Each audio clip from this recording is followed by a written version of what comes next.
All right, let's continue with A Journey to the West. Today we've come to the Rocky Mountain section, around July 4th at that location. I feel particularly fortunate. This is from a university professor sharing her experience with His Holiness Jigme Phuntsok. Her name is Judith. She was the department chair of the Religious Studies Department at Naropa University. She later published Dakini's Warm Breath, The Feminine Principle in Tibetan Buddhism, along with many other books. I've only listed one representative title here.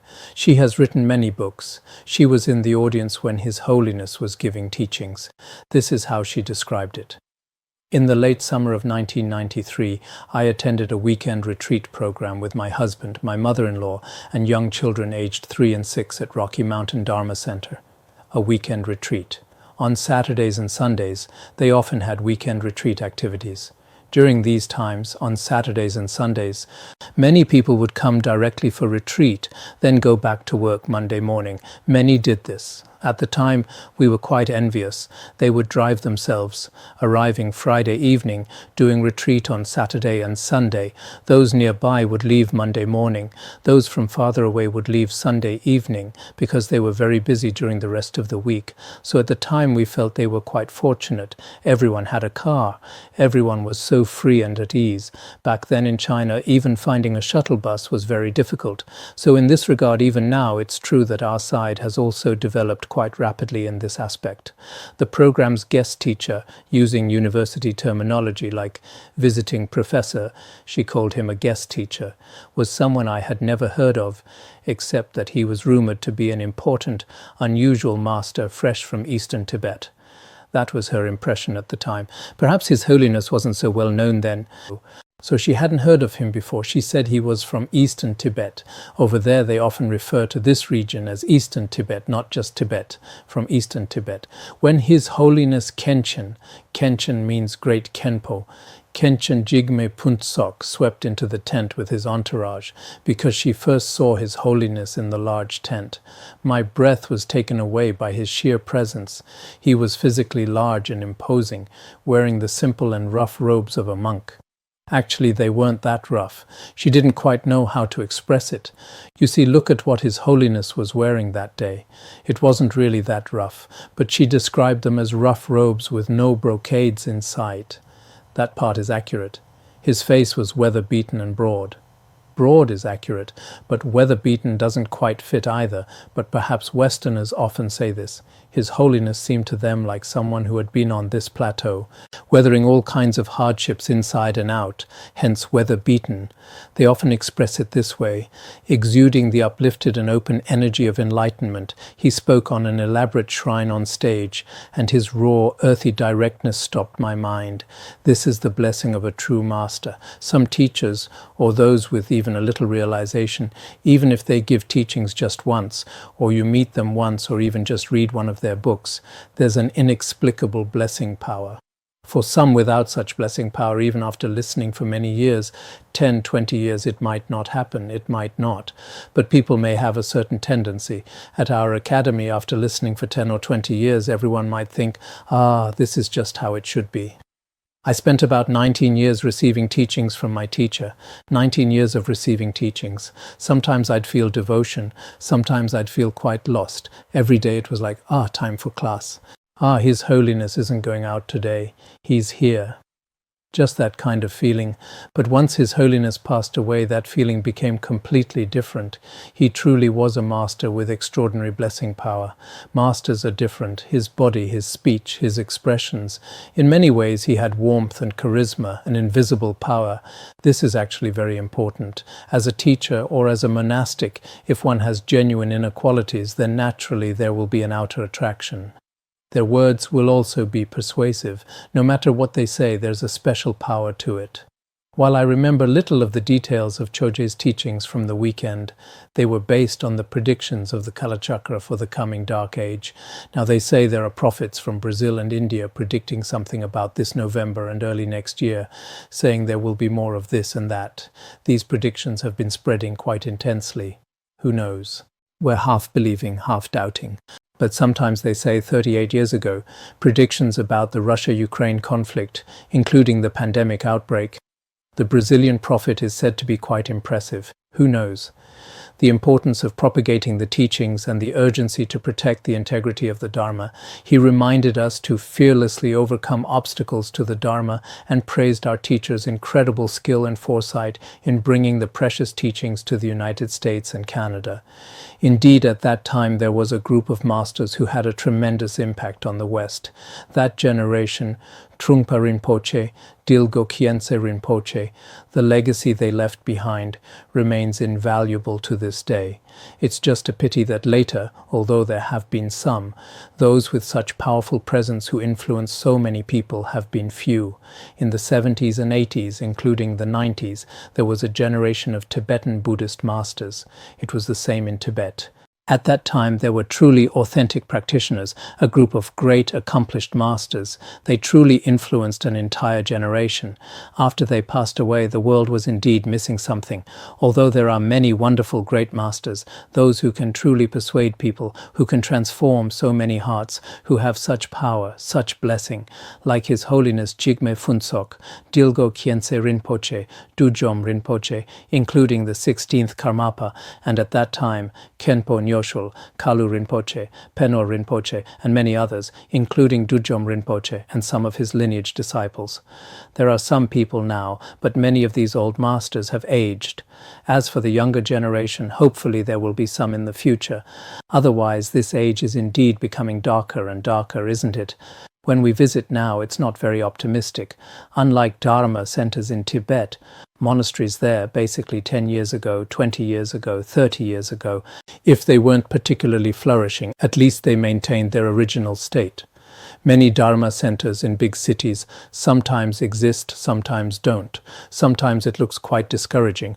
So at that time they truly brought the Dharma there and benefited countless beings. This is truly inconceivable. So her account also reflects this. The several hundred attendees, members of my large Vajrayana community, seemed similarly taken aback by Khenchen's charismatic presence.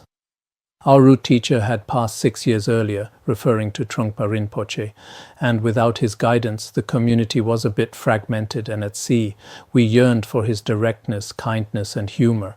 So you see, for any Dharma center, once its main spiritual leader passes away, basically after 5 or 6 years, if there isn't a particularly great successor, the center will likely undergo some changes. This is something we can see from their own words, because 6 years after the teacher's passing, eventually the whole community might fall into discord. All sorts of things can happen. At that time, those few who truly understand the Dharma may remain united and harmonious, staying to uphold their teacher's legacy. When His Holiness was about to pass, he also said, "If in the future there are some masters who wish to repay my kindness, they will also protect my Dharma center." Besides that, I think it's in Always Present or somewhere. We had it when we were translating later. His Holiness said if one truly has a heart of gratitude toward him, he said this Dharma center at Larung would also have a group of masters staying here. That's what he said at the time. So what they meant was, 6 years after the teacher's passing, the community had become fragmented. They really needed this kind of, yesterday's speaker said the same thing, and today's as well. They really needed someone direct, straightforward, with compassionate blessings to recharge them. Otherwise, having been without a teacher for so long, others didn't have that kind of power, that kind of blessing. Although on the surface everyone might still be there, practicing together, chanting sutras, eventually everyone becomes equals, no one recognizing anyone else's authority. Eventually even the center, it's different abroad than domestically. The costs of running a Dharma center abroad, including utilities, water, electricity, all the maintenance expenses are very substantial. Later, those members gradually withdrew. After they withdrew, the center couldn't even afford to hire a cleaner. So many Dharma centers in Western countries in the end had no one to maintain them and were eventually sold. Many are like this. Even some Christian churches face the same situation. Relatively speaking, monasteries in Tibet and China now haven't turned out like that.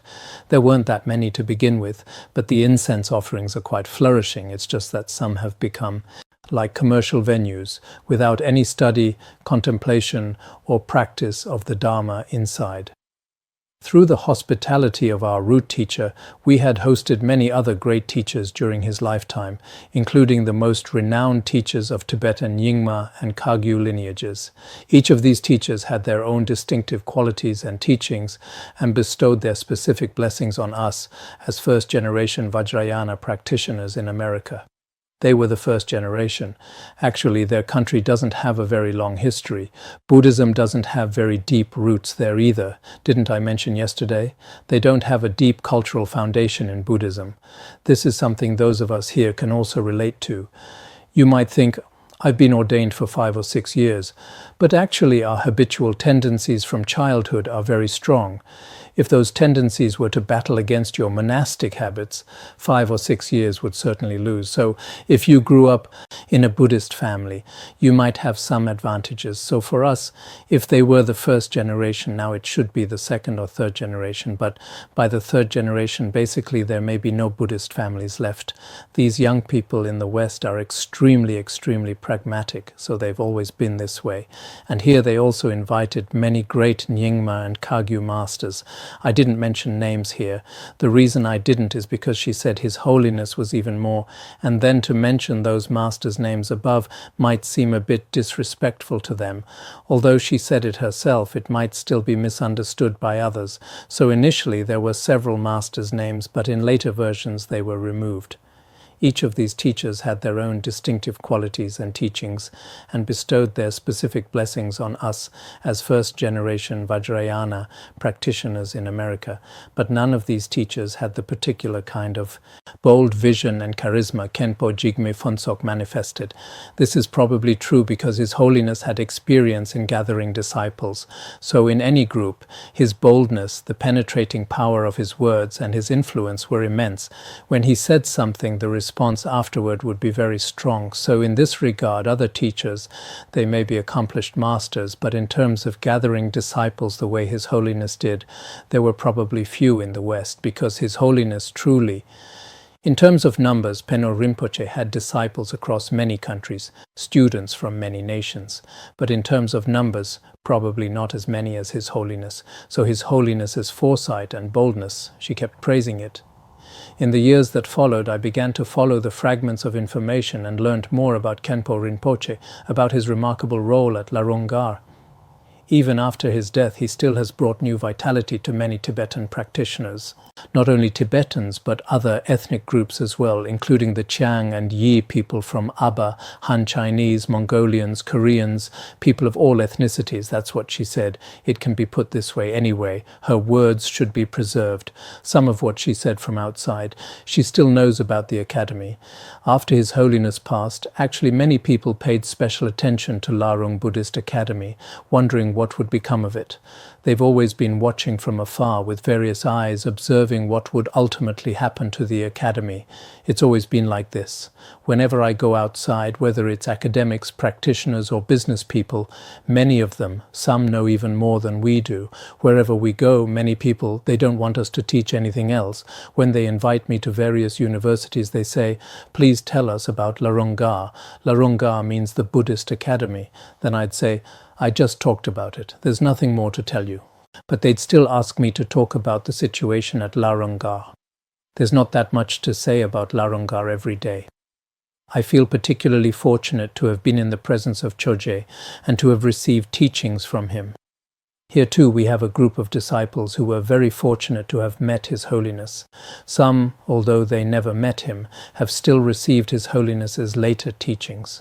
This occasion also serves as a special connection with His Holiness, with both his teachings from 30 years ago and this 20th anniversary of his parinirvana. Everyone should feel honored in their hearts. Given his remarkable charismatic presence, it is no wonder that he has had such a meaningful impact on Buddhism across modern Tibet. She felt that, given His Holiness's charisma after his passing, the impact that the Academy and Tibetan Buddhism as a whole have had was within her expectations.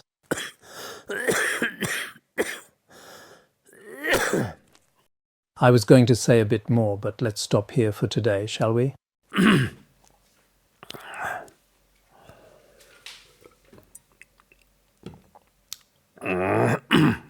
All right, we'll end here for today.